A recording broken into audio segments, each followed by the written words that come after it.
The story begins at the edge of human understanding, where devotion and terror intertwine, where the line between piety and horror blurs into an unrecognizable haze. Imagine an altar bathed in the dying light of the setting sun, flickering torches casting long shadows across carved stone, the scent of smoke and incense hanging heavy in the air. A crowd gathers, eyes wide with fear, awe, and anticipation, while the rhythmic pounding of drums reverberates through their very bones. In this moment, life itself becomes a bargaining chip, offered willingly, or under the crushing weight of expectation, to unseen powers who promise fertility, rain, victory, or protection from the wrath of nature. Human sacrifice in these ancient worlds was never just a ritual. It was a currency, an offering whose value was measured not in gold or grain but in the most precious thing any society could wield, the life of its own people. Entire civilizations, from the jagged temples of Mesoamerica to the sacred precincts of Mesopotamia, came to embrace this terrifying devotion. At first it began subtly with small offerings and symbolic gestures to appease the forces of chaos. But over generations these acts grew more elaborate, more gruesome, until the spilling of human blood became a central pillar of cultural identity. Fear and faith, intertwined, created a rhythm that society could not escape. The addictive nature of these rituals was psychological as much as it was spiritual. The communal tension, the spectacle, and the illusion of control over fate created a feedback loop that bound rulers, priests, and citizens alike. Watching, participating, or enforcing these rites became a form of moral intoxication, a way to touch the divine through acts that were, to the modern mind, inconceivably cruel. There is something profoundly human, and disturbingly universal, about this need to translate fear into action, chaos into ritual. These civilizations believed that the cosmos itself demanded blood to maintain balance. The gods, invisible yet omnipresent, were hungry, capricious, and mercurial. Famine, disease, war, or drought were not mere misfortunes. They were punishments for humanity's failure to offer the appropriate tribute. In this worldview, the life of a single human, often a prisoner, a child, or a chosen member of society, could hold the weight of an entire season's harvest or the fate of an empire. The moral calculus was terrifyingly simple: kill or risk annihilation. And yet, the act of sacrifice was not only fear, it was fascination. The altars, temples, and ceremonial spaces were places of extraordinary beauty. Priests adorned in elaborate costumes, feathers, and painted skins moved with solemn precision, their chants echoing against carved stone walls. Fire and smoke transformed the air into a tangible entity, thick with anticipation. The crowd's collective heartbeat synchronized with ritual drums, creating a hypnotic rhythm that dulled the mind and heightened the senses. In this liminal space, horror and beauty became inseparable. Witnessing a life being offered was both terrifying and mesmerizing. One could not look away, and one could not ignore the seductive power of belief manifested in action. In this opening act, the viewer begins to understand the central enigma. These civilizations were addicted not only to the act of killing but to the psychological intoxication it produced. The act of human sacrifice fulfilled a spectrum of human needs: social cohesion, religious devotion, political control, and personal fascination with the limits of life and death. Fear became a unifying force, awe became a binding agent, and blood became the ultimate language of communication with the divine. By the end of this section, the audience is drawn into a world where morality, devotion, and terror are indistinguishable, and where the human mind's capacity for justification and obsession becomes chillingly apparent. This is the gateway into a journey through civilizations whose identities, economies, and very survival were entwined with the spilling of human life. It is a world both majestic and horrifying, beautiful and grotesque, inviting viewers to witness the seductive horror that once defined entire cultures. Here, the story of obsession begins, a story in which blood is not only shed but celebrated, feared, and revered. The origins of human sacrifice are shrouded in the mists of prehistory, where myth, superstition, and survival were inseparable. Long before the rise of towering pyramids and intricate temples, early humans confronted a world defined by unpredictability. Crops failed without warning, rivers overflowed without reason, and disease claimed the young and old alike. In these moments of terror, a startling idea began to take root. Perhaps the chaos could be tamed, perhaps life itself could be offered to persuade the invisible forces that governed existence. The first sacrifices were likely small: a hunted animal, a grain offering, a symbolic effigy, but gradually the concept mutated. The line between symbolic and human offering blurred, until entire lives were placed on the altar of fear, devotion, and survival. Archaeological evidence paints a chilling yet mesmerizing picture. Excavations in ancient settlements reveal skeletal remains showing signs of ritualized killing, careful placement, and ceremonial handling. In some cases, children were laid on stone altars, their delicate bones bearing marks of carefully executed rites. The precision and consistency across continents suggest a shared human impulse, to appease the unknown by offering what mattered most. This impulse was not born of cruelty alone. It emerged from an intense, almost instinctive desire to assert control over an indifferent world. In these early societies, the cosmos was a living, reactive entity, and life, especially human life, was the most potent currency. Over generations, the act of offering life transformed from desperation into devotion. Communities observed that rituals coincided with favorable events. Rain returned to parched fields, hunts yielded more game, and illness receded. Such perceived correlations reinforced belief, embedding the practice deep into social and religious structures. The thrill of control, however tenuous, was intoxicating. Human sacrifice became a feedback loop of fear, expectation, and temporary relief, a cycle that civilizations could not resist. The emotional intensity of witnessing these rites, combined with the awe-inspiring pageantry, created a societal addiction that went far beyond mere superstition. The ritual spaces themselves were designed to amplify this psychological effect. From Mesoamerican pyramids to Mesopotamian ziggurats, the architecture of sacrifice demanded attention, reverence, and surrender. Ascending stone steps toward an altar elevated not only the body but the mind, creating a physical and psychological journey toward the sacred. The very act of witnessing a sacrifice, seeing a life extinguished in service to gods, nature, or kings, was a form of catharsis, a controlled encounter with death that left participants trembling with both horror and reverence. These ceremonies were meticulously choreographed. Chants, drums, and smoke combined to hypnotize the audience, immersing them fully in the moment. Fear became awe, dread became devotion, and the ritual's impact extended far beyond the individual, embedding itself into the collective consciousness of entire societies. Psychologically, the practice of human sacrifice created an intricate system of social reinforcement. Priests, kings, and elders wielded immense influence by controlling access to ritual knowledge and orchestrating the act itself. Participation became a mark of loyalty, bravery, and faith. Ordinary citizens, by attending, assisting, or even providing victims, internalized the belief that survival and prosperity depended on compliance. The addictive nature of this dynamic is striking. The more the community witnessed, participated in, and justified the act, the more normalized and sacred it became. This was not merely religion. It was a mechanism of cultural cohesion powered by fear, spectacle, and the intoxicating allure of wielding moral authority over life and death. Across continents, striking similarities emerge, hinting at a universal human psychology. In early Mesopotamia, texts describe the offering of children or prisoners to appease gods who controlled the fates of cities. In pre-Columbian Mesoamerica, elaborate pyramids were built solely to facilitate the ritual of heart extraction, with priests using ceremonial knives to ensure a precise, dramatic act witnessed by thousands.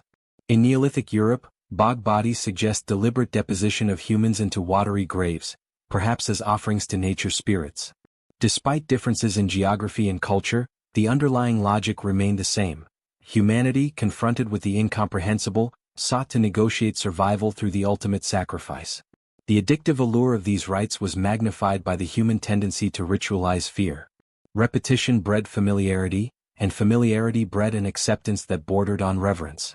Communities came to view the act of offering life as morally necessary, socially indispensable, and spiritually rewarding. The sacrificial altar became a stage where ordinary humans glimpsed the divine and where they could reconcile their terror of death with the hope of transcendence.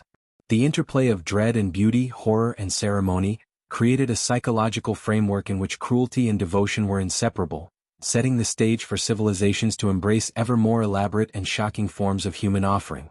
By the time civilization reached its zenith, through urbanization, monarchy, and complex religious hierarchies, human sacrifice had evolved into an institution.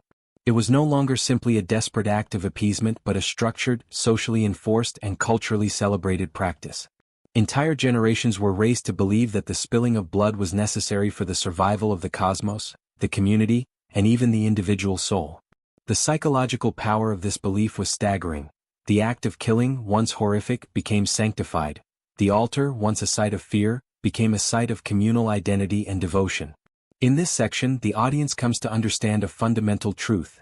The journey from fear to devotion is as much psychological as it is spiritual. Early humans did not stumble blindly into cruelty. They followed a logic born from survival, shaped by observation and amplified by emotion. Human sacrifice was addictive because it provided a sense of control, an illusion of influence over fate, and a communal experience of awe that cemented social hierarchies. Here, fear becomes a tool, horror becomes ritual, and the act of giving life to the gods transforms into an obsession that would define entire civilizations for centuries. In the heart of every civilization that practiced human sacrifice, there was a shared, terrifying belief. The gods hungered for life itself. These were not abstract deities, distant and indifferent. They were living forces, demanding attention, respect, and, above all, sustenance. The divine was not satisfied with offerings of grain, gold, or livestock alone. No, these civilizations believed that only the precious, most vital thing they possessed, the human life, could feed, placate, and maintain the cosmic balance. To deny this demand was unthinkable. Storms would rage, crops would wither, disease would sweep through populations, and entire cities could fall into despair. In this world, the gods' hunger was absolute, and humans were their chosen instruments of sustenance.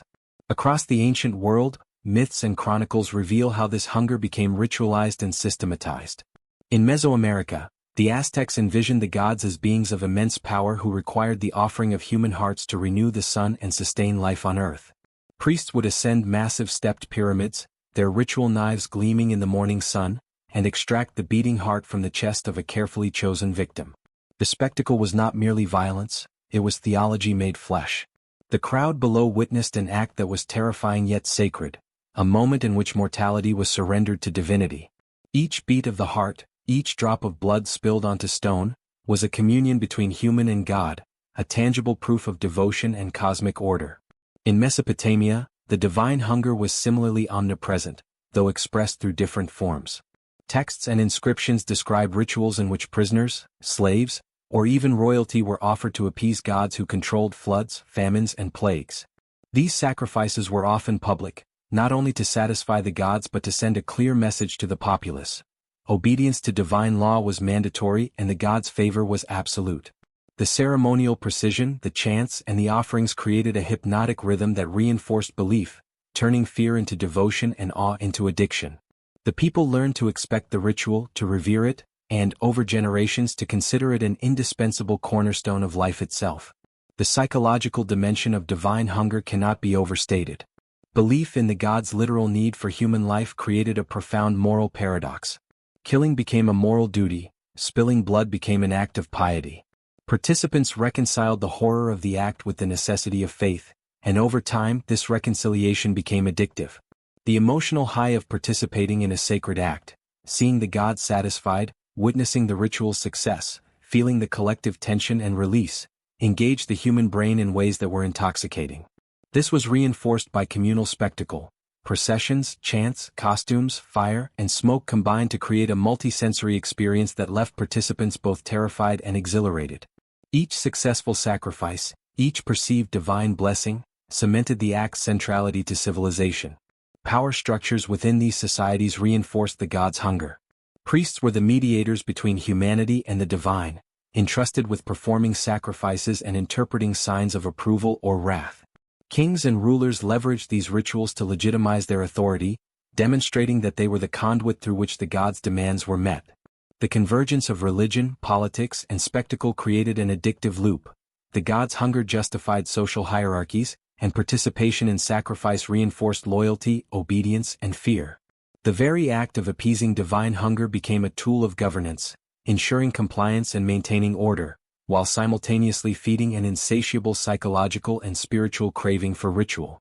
The selection of victims was also charged with meaning. They were rarely random. Children, prisoners of war, slaves, or selected citizens symbolized the community's willingness to surrender what was most precious. In the Aztec Empire, warriors captured in battle were chosen for their bravery and vitality. In Mesopotamia, criminals or prisoners might be selected to atone for collective sins.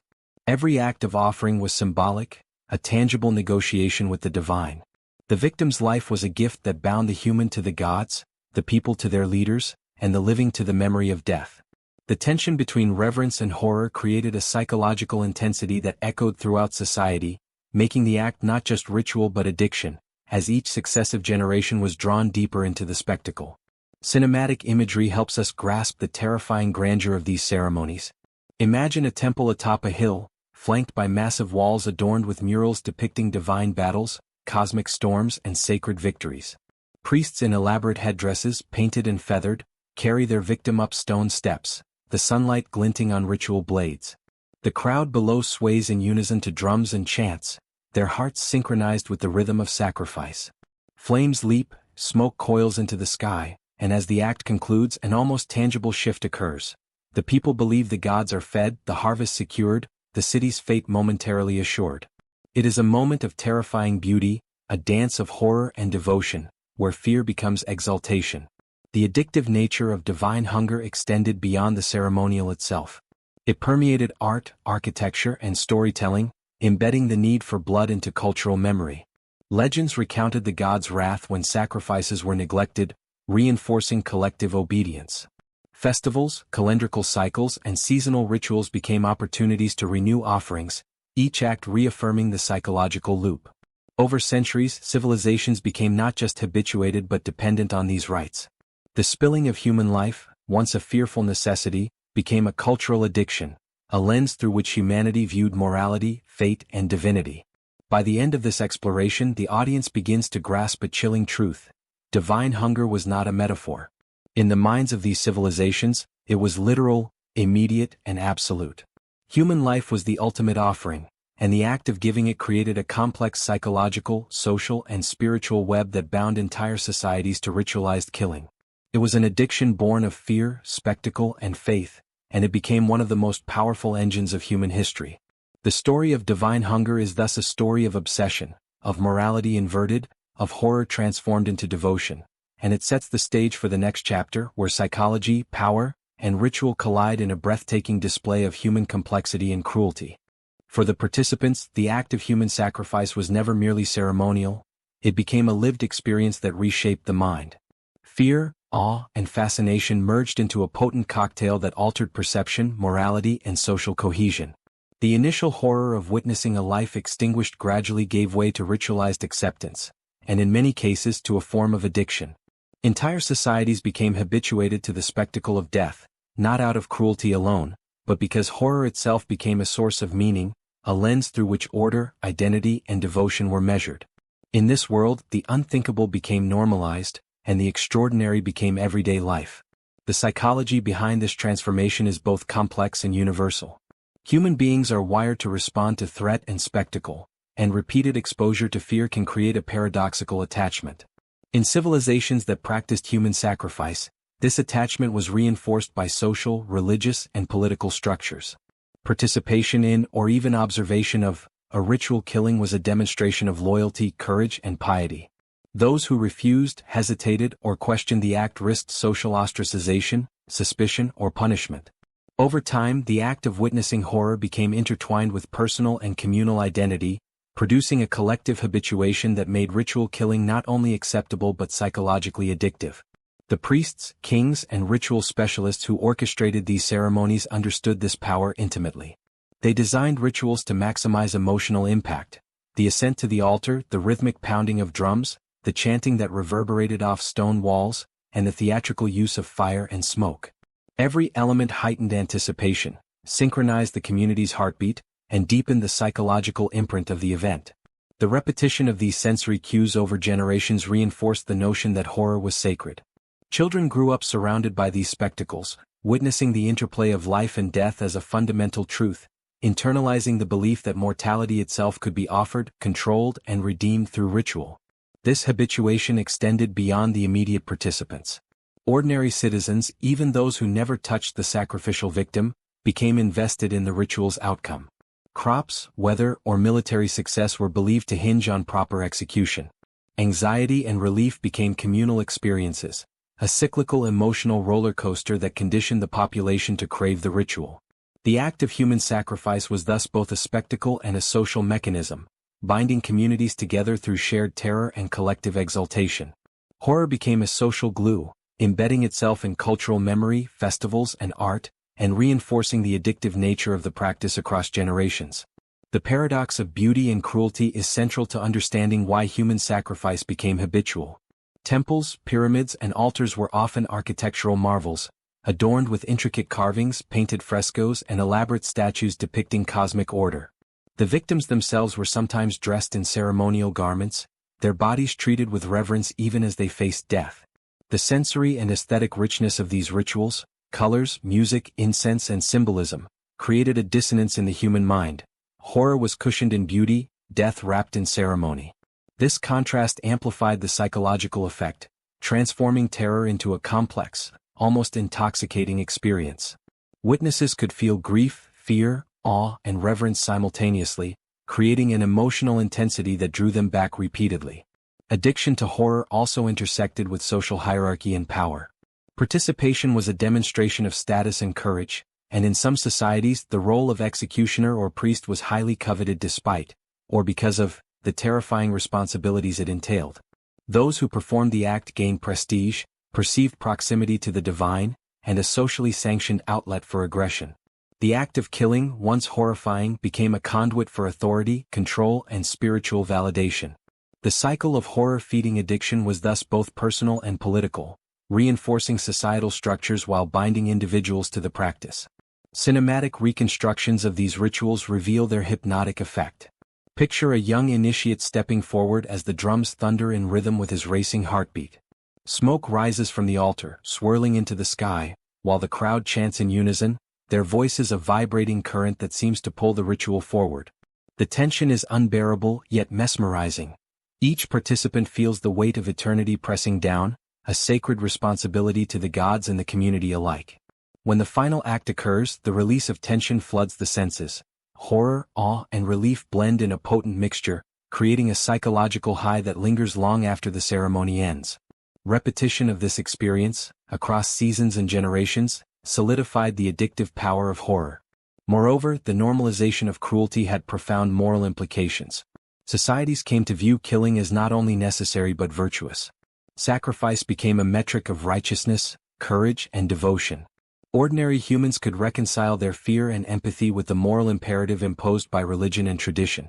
The mind adapted to horror, rationalizing atrocity as duty, turning terror into obsession, and embedding the practice deeply into cultural consciousness.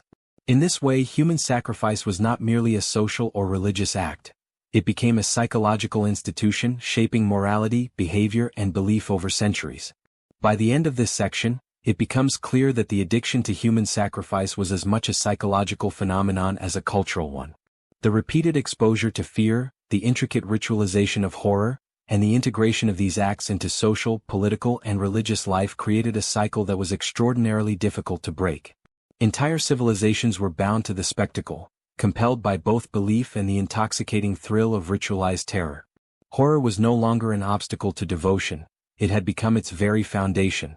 This chapter sets the stage for deeper exploration into how entire civilizations turned ritual killing into a central feature of governance, social cohesion, and religious identity. It is a world where terror is celebrated, fear is sacred, and the line between cruelty and devotion is irreversibly blurred. The audience begins to understand that the addictive allure of horror was not a minor detail. It was the engine that drove some of history's most shocking and enduring rituals, a force that shaped culture, psychology, and civilization itself. Across the ancient world, human sacrifice was never a random act of cruelty, it was a language of power, a declaration of authority, and a ritual through which entire civilizations legitimized their dominion. In Mesoamerica, Carthage, and the Shang dynasty of China, sacrificial altars became stages upon which rulers, priests, and elites demonstrated their mastery over life, death, and divine favor. These civilizations transformed fear and devotion into spectacle, making human offering not only a spiritual necessity but a political instrument. To understand the full horror and fascination of these practices, one must step into the heart of the ritual, where every gesture, every drop of blood, was charged with cosmic and societal significance. The Aztec Empire is perhaps the most striking example of ritualized human sacrifice as an instrument of both religious and political control. Atop the towering Templo Mayor in the center of Tenochtitlan, priests conducted ceremonies with breathtaking precision and terrifying spectacle. Victims, often captured warriors, were draped in ceremonial garments and led up massive stone steps, their every movement orchestrated to heighten drama and awe. The priests' knives flashed in the sunlight as they prepared to extract the victim's heart, a symbol not merely of life, but of cosmic sustenance for the gods. The surrounding crowd, numbering in the thousands, bore witness to a ritual that was simultaneously horrifying and mesmerizing. Each beating heart offered to Huitzilopochtli, the god of war and the sun, was believed to renew the sun's journey across the sky, ensuring the survival of the world itself. In this convergence of religion, spectacle, and authority, human sacrifice became a tool of psychological reinforcement, cementing the rulers' and priesthood's legitimacy. Carthage, on the northern coast of Africa, provides a more enigmatic but equally haunting example. Archaeological evidence, including urns containing the cremated remains of infants, suggests that child sacrifice was a central element of their religious practice. While historical sources debate the scale and frequency of these acts, the symbolic power of the ritual is undeniable. Sacrifice served as both a plea to the gods for protection and a demonstration of elite control over life itself. Parents, priests, and rulers were entangled in a system where devotion and horror intersected, and the act of surrendering a child became both a spiritual duty and a social obligation. In this context, power was inseparable from sacrifice. The elite's ability to command both life and death reinforced their authority, instilled fear, and unified the population under shared belief and ritualized terror. In ancient China, particularly during the Shang dynasty, human sacrifice took a different but equally complex form. Archaeological findings at royal tombs reveal that sacrifices were often part of funerary practices, intended to accompany kings and nobles into the afterlife. Servants, prisoners, and captives were killed, their bodies arranged meticulously around the tomb, reflecting a belief that they would continue to serve the deceased in the next world. This ritualization of death was both a display of wealth and power and a method of reinforcing social hierarchies. By offering human lives in death, rulers demonstrated their divine mandate and reinforced the notion that obedience to authority extended beyond the living world. The Shang altars, meticulously carved and strategically located, served as both spiritual and political instruments, solidifying the ruler's dominion over the living, the dead, and the divine. The addictive nature of these practices lay in their scale and spectacle. The more elaborate the ritual, the more awe it inspired, and the deeper its psychological impact on both participants and witnesses. In Tenochtitlan, entire city blocks would gather for sacrificial ceremonies, the sensory assault of drums, chanting, and incense creating a communal trance. In Carthage, parents and priests alike internalized the duality of horror and duty, linking the act of sacrifice to survival, protection, and divine favor. In Shang China, the scale of tomb sacrifices reinforced hierarchy, instilling obedience and awe in the living while honoring the dead. Across civilizations, repetition and ritualized structure created a collective addiction. Fear became fascination, horror became devotion, and the spilling of human blood became both necessary and intoxicating. Sacrifice also functioned as a stark reminder of mortality and social order. Victims, carefully selected for symbolic reasons, war captives for bravery, children for innocence, criminals for societal cleansing, represented the ultimate offering to maintain both cosmic and political balance. Their deaths were spectacles that reinforced hierarchy, morality, and obedience. Watching, participating in, or even surviving these rituals instilled an understanding of the power of the elite and the gods. Entire populations internalized the lesson. Life was fragile, death was inevitable, and authority, divine, political, or priestly, was absolute. The societal imprint was deep and lasting, and the addiction to ritualized sacrifice became inseparable from civilization itself. Cinematic imagination illuminates the psychological weight of these ceremonies. Picture the Templo Mayor, a massive pyramid rising against a blood-red sky, draped in banners depicting warriors and gods. Priests, painted and feathered, ascend the steps with a warrior captive, whose pulse thunders in unison with ceremonial drums. Flames from torches lick the stone, casting flickering shadows that dance across hundreds of onlookers, eyes wide with terror and fascination. Every chant, every heartbeat, every step toward the altar is designed to maximize emotional intensity. The act of sacrifice is not merely killing, it is theater, indoctrination, and psychological reinforcement all at once. The same holds true for Carthage and Shang China, where the scale and precision of ritual created a hypnotic effect. Carthaginian parents, priests, and community members watched as the youngest and most vulnerable were offered to deities, each act embedding the sacredness of cruelty into memory and culture. In China, the meticulous arrangement of bodies around royal tombs, accompanied by offerings of food, tools, and ceremonial objects, reinforced obedience and hierarchy, reminding the living of their place and their duty to authority. Across all civilizations, the act of offering human life created an intricate web of psychological, spiritual, and social reinforcement that was impossible to escape. Ultimately, these altars were more than sites of sacrifice. They were instruments of civilization itself. Human offering became a language of power, teaching lessons about hierarchy, obedience, and the fragile balance between mortality and divinity. The combination of spectacle, ritual precision, and societal expectation created a psychological addiction. Entire populations were bound to the act of sacrifice, not merely out of fear, but through awe, reverence, and the intoxicating thrill of participating in a practice that defined the world around them. In this way, the spilling of human blood became a mechanism for survival, control, and cultural identity, binding rulers, priests, and citizens to a cycle that was both horrifying and hypnotically compelling. By the end of this section, the audience comes to understand the staggering scale of human sacrifice and its entwinement with power. It was not random cruelty, but a meticulously structured practice that maintained societal order, reinforced hierarchy, and enraptured participants and witnesses alike. Altars of power were monuments to human obsession with control, divinity, and the ultimate price of devotion, a price paid in blood, fear, and fascination.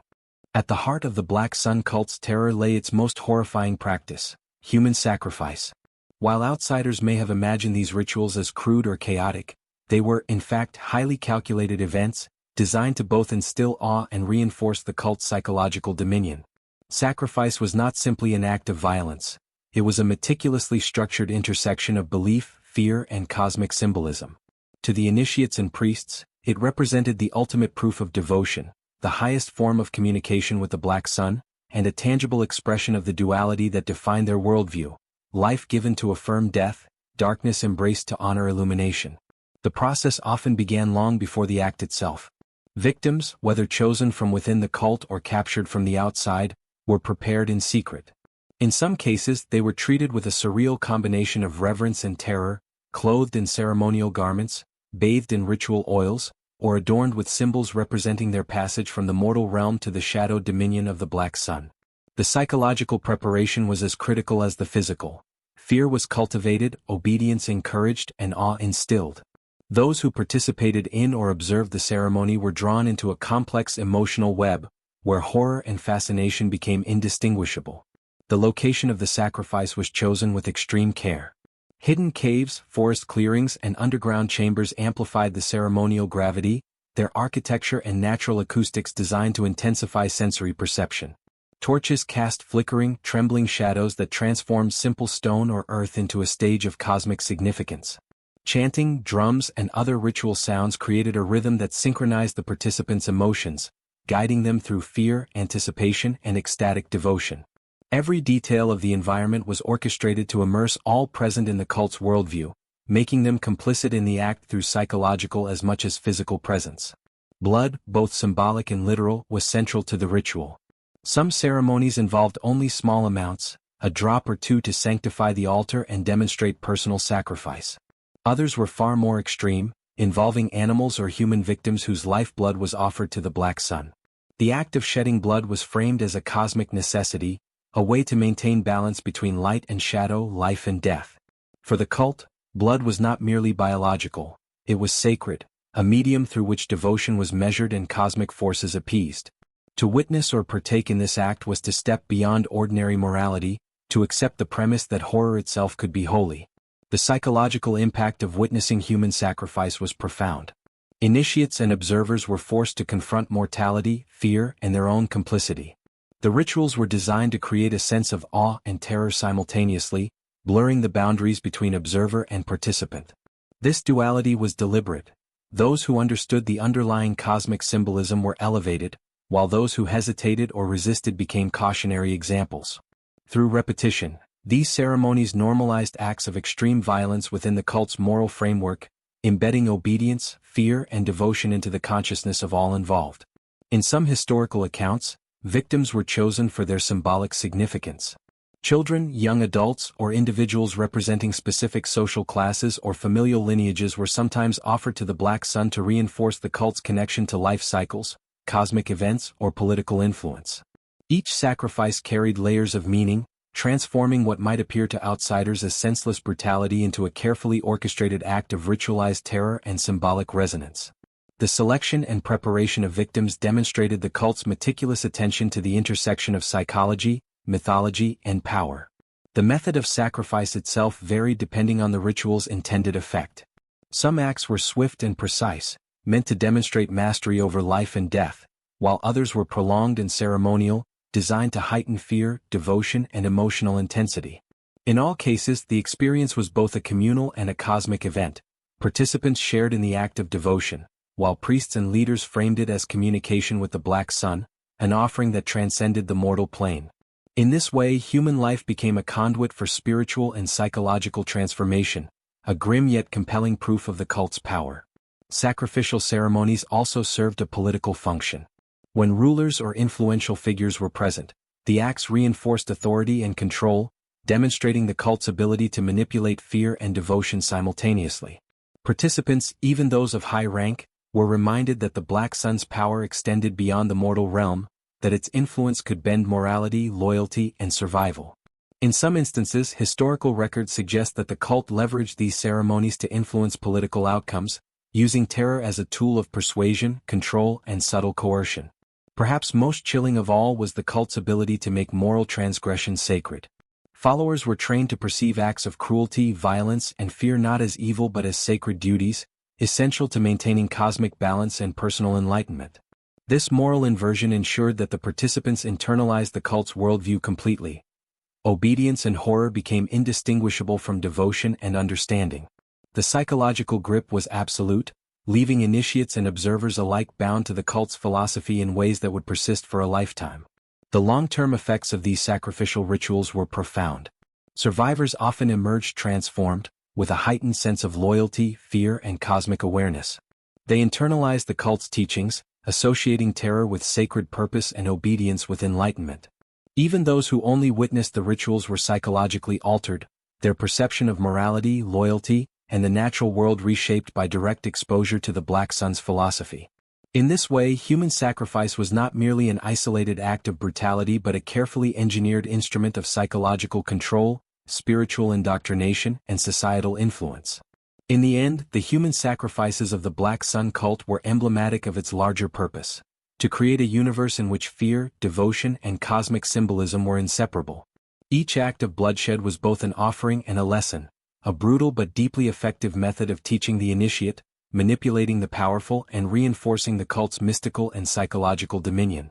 It was a terror designed not only to shock but to bind the mind and soul, a chilling testament to the lengths humanity will go to pursue forbidden knowledge, ultimate power, and the seductive promise of transcendence through darkness. As centuries passed, the Black Sun cult's presence evolved from hidden sanctuaries and secretive forests into an enduring influence that subtly infiltrated the wider world. What had begun as clandestine rituals and isolated ceremonies transformed into a pervasive psychological and cultural force. No longer confined to initiates or priests, the ideology of the Black Sun seeped into politics, society, and collective consciousness, leaving marks that would outlive the cult itself. Fear, reverence, and fascination became inseparably intertwined, creating a worldview in which cruelty was sanctified, terror became devotion, and obedience equated to enlightenment. The cult's rituals, once focused solely on indoctrination and initiation, gradually became elaborate performances designed to reinforce psychological dominance. Initiates were subjected to ceremonies blending terror and ecstasy, where the line between life and death, light and shadow, morality and transgression, blurred into a singular, overwhelming experience. Some describe these ceremonies as almost hallucinatory, with flickering torches casting impossible shadows across ritual chambers, the sound of drums echoing like a heartbeat across the walls, and incense so potent that it seemed to warp perception itself. Participants were thrust into an emotional crucible, confronting fear, desire, and awe simultaneously, in ways that reshaped their understanding of morality, loyalty, and the cosmos. The psychological strategies employed by the cult had become sophisticated beyond mere indoctrination. Fear alone was insufficient. Devotion required fascination, beauty, and moral ambiguity.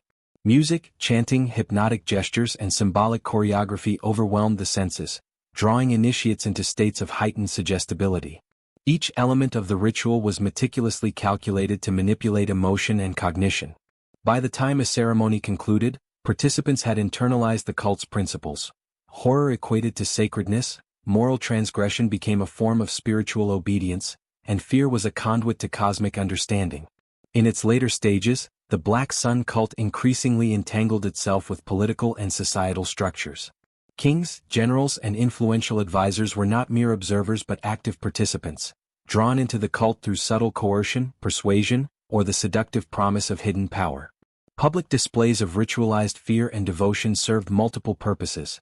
They reinforced the cult's authority, demonstrated its control over human behavior, and intimidated rivals or dissenters. The psychological impact of witnessing such spectacles was immense.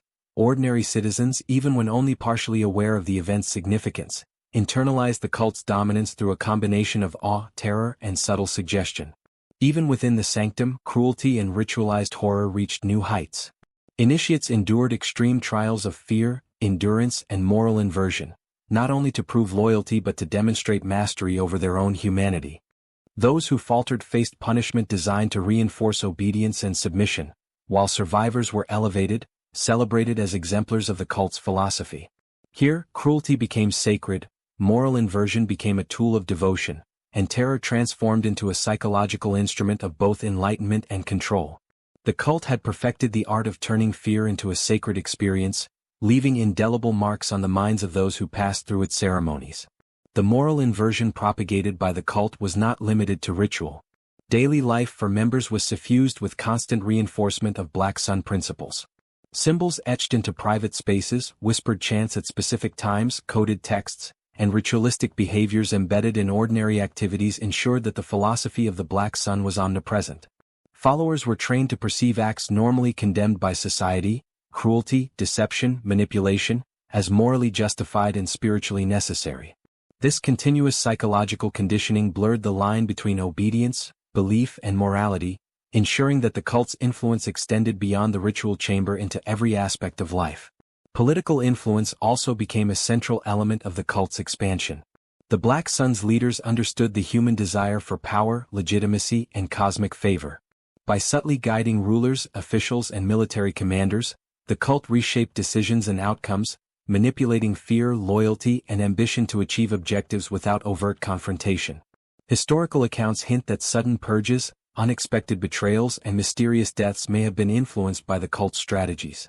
In this sense, the Black Sun became a shadow power, demonstrating that ideology, psychological control, and ritualized manipulation could rival armies and empires in shaping the course of history. As its power solidified, the cult perfected the integration of terror and awe into every facet of existence. Public ceremonies, secret rites, and personal indoctrination created a psychological environment in which devotion, fear, and moral inversion were inseparable. Individuals were compelled to internalize the cult's worldview, that the embrace of darkness was a path to enlightenment, that cruelty and fear could be sacred, and that obedience to cosmic authority was both necessary and inevitable. This immersive system ensured the longevity of the Black Sun's influence, allowing its philosophy to outlive physical structures, priests, and empires. Perhaps the most disturbing aspect of the Black Sun's later evolution was the normalization of horror. Acts that would shock or horrify outsiders, ritualized cruelty, psychological manipulation, and moral transgression, were reframed as sacred acts of devotion. The repeated exposure to fear and horror rewired perception, transforming terror into reverence and moral inversion into spiritual progress. The psychological grip on initiates, leaders, and observers became absolute, creating a society in miniature where fear, obedience, and awe were indistinguishable from holiness. The cult had turned human nature itself into a tool, shaping morality, devotion, and perception through terror and spectacle. The cultural legacy of the Black Sun also intensified during this period.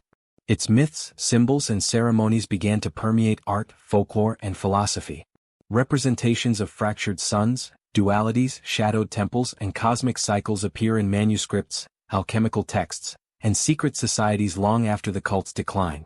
The stories and symbols associated with the Black Sun became embedded in the collective imagination, influencing generations of writers, thinkers, and occult practitioners. Its psychological blueprint, blending fear, fascination, and moral ambiguity, became a template for exploring the human capacity for obsession, terror, and devotion. In essence, the later stage of the Black Sun cult represents a culmination of its philosophy. Terror, cruelty, and obedience had become both instrument and end. Initiates were no longer merely followers. They had become living embodiments of the cult's principles, walking reflections of its psychological mastery. Fear became a pathway to understanding, moral transgression a form of devotion, and obedience a measure of enlightenment. This evolution demonstrated a profound understanding of human psychology, one that manipulated the most fundamental aspects of perception, emotion, and belief to achieve extraordinary and enduring control. Ultimately, the later Black Sun reveals a chilling truth about human nature. When terror, obsession, and reverence are intertwined, morality becomes malleable, perception can be reshaped, and devotion can be engineered through fear. The cult's enduring influence underscores the delicate balance between awe and horror, devotion and cruelty, fascination and fear. Its philosophy, rituals, and psychological strategies left marks that survive beyond the physical remnants of the cult, shaping human thought, society, and imagination in ways both subtle and profound. In this period, the Black Sun's shadow became indistinguishable from the world itself. Its teachings and influence permeated human behavior, inspiring both fear and fascination. Even in the absence of centralized leadership, the cult's principles endured, transmitted through symbols, myths, and cultural memory. Its psychological architecture, combining awe, terror, and moral inversion, became a lens through which humans interpreted power, morality, and the cosmos, leaving an indelible mark on both individual minds and broader societies. The final lesson of this stage is both terrifying and awe-inspiring. The Black Sun demonstrates how human belief, fear, and fascination can be manipulated to extraordinary effect. By sanctifying horror, embedding psychological control into ritual, and intertwining devotion with moral inversion, the cult achieved a mastery over perception, loyalty, and thought that transcended ordinary understanding. It became a living testament to the power of fear and awe, revealing the extent to which human consciousness can be guided, shaped, and transformed by ideology, ritual, and psychological mastery. The echo of human sacrifice reverberates far beyond the stone altars, pyramids, and tombs where it was once enacted. While the civilizations that practiced it have long fallen, the psychological and cultural imprint of these rituals persists in the human imagination. The fascination with death, the allure of horror, and the complex interplay between fear and devotion continue to shape our stories, art, and collective consciousness. Human sacrifice was more than a ritual. It was a profound meditation on mortality, power, and obedience, and its legacy offers both a window into the minds of ancient civilizations and a mirror reflecting the depths of human nature itself. Across cultures, human sacrifice left an enduring narrative imprint. In Mesoamerican myths, the spilling of blood was seen as essential to life's continuation. These stories, preserved in codices and oral tradition, emphasize the cosmic significance of individual lives surrendered to the gods. In Carthaginian records and Roman accounts, tales of child sacrifice evoke both horror and moral reflection, demonstrating the tension between devotion and conscience. In Shang China, elaborate tomb sacrifices underscore the intersection of ritual, authority, and mortality. These historical records, myths, and archaeological findings preserve the psychological and cultural resonance of sacrifice, ensuring that the awe, fear, and horror of the act continue to inform human understanding of ritualized power and devotion. The psychological legacy of human sacrifice is equally profound. Modern studies of ritual, trauma, and group behavior reveal that repeated exposure to fear and awe can create deep conditioning, an addictive interplay of terror, fascination, and obedience. Ancient communities were conditioned over generations to internalize these experiences, linking horror with devotion and obedience with survival. Even in contemporary society, echoes of these dynamics appear in ritualized displays of authority, public spectacle, or collective mourning, where fear and awe intertwine to reinforce social cohesion. The human mind remains susceptible to the intoxicating power of ritualized horror, a testament to the enduring psychological strategies first honed in the crucible of human sacrifice. Culturally, the legacy of human sacrifice is reflected in art, literature, and cinema. From epic depictions of ritual in novels and films to haunting imagery in paintings and architecture, the fascination with the interplay of life, death, and devotion persists. Modern audiences are drawn to narratives that explore the extremes of human behavior, mirroring the same emotional engagement that ancient spectators experienced. Horror, fascination, and awe remain intertwined, demonstrating that the psychological imprint of these rituals transcends time. By confronting the human propensity for cruelty and devotion, contemporary storytelling continues to explore the same tensions that defined ancient sacrificial practices.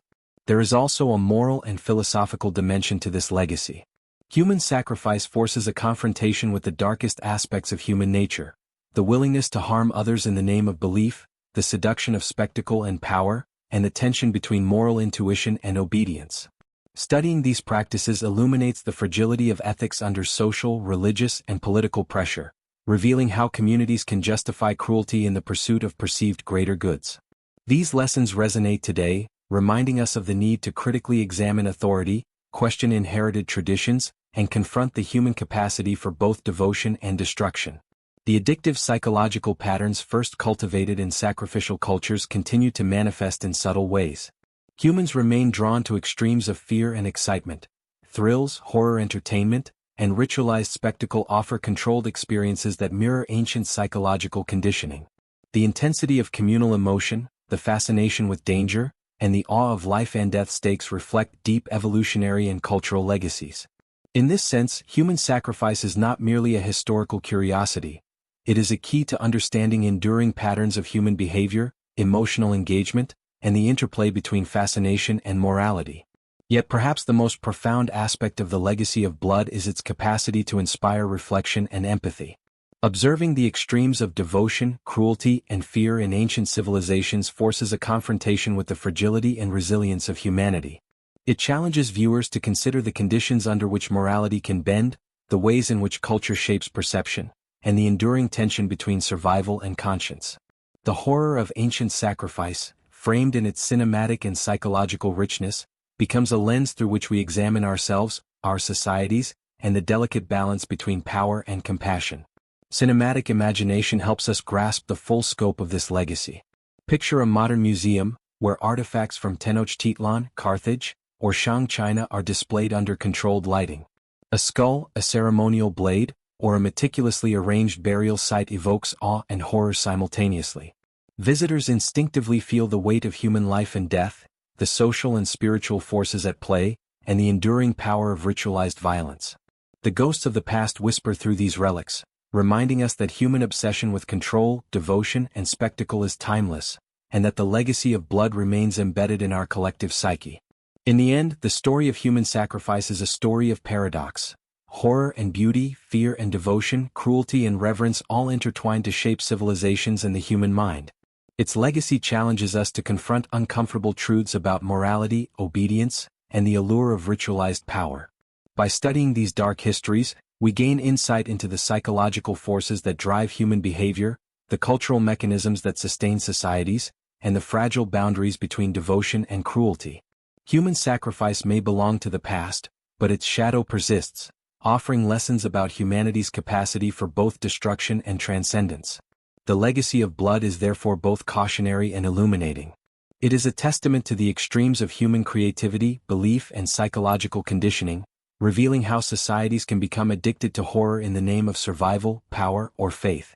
It is also a mirror, reflecting the enduring interplay between fear, fascination, and morality in human culture. As the audience reflects on this legacy, they are left with a haunting understanding. The human mind is capable of both unimaginable cruelty and profound reverence, and the shadow of ancient sacrifice continues to shape the way we perceive, experience, and engage with the world today.